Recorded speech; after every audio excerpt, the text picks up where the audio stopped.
السلام علیکم بچوں، آج کی حدیث ہمیں ایک بہت ہی خوبصورت اسلامی آداب سکھاتی ہے۔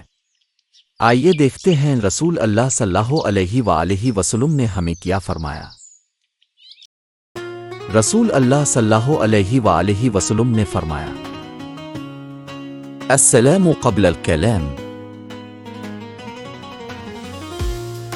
ترجمہ: سلام کلام سے پہلے ہے۔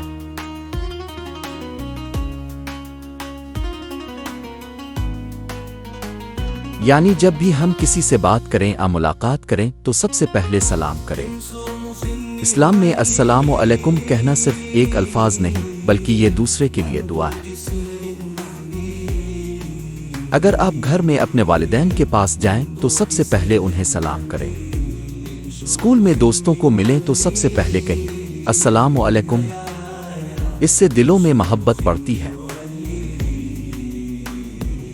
اس لیے ایک اچھے مسلمان کی پہچان یہی ہے کہ وہ ہمیشہ کلام سے پہلے سلام کرتا ہے۔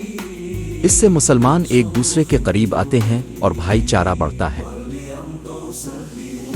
آج سے ہم سب ہمیشہ سلام سے بات شروع کریں گے تاکہ ہم سب نبی صلی اللہ علیہ وآلہ وسلم کی اس سنت پر عمل کر سکیں۔ تو میں مسلم زون کو سبسکرائب کرنا نہ بھولیے۔ اللہ حافظ بچوں۔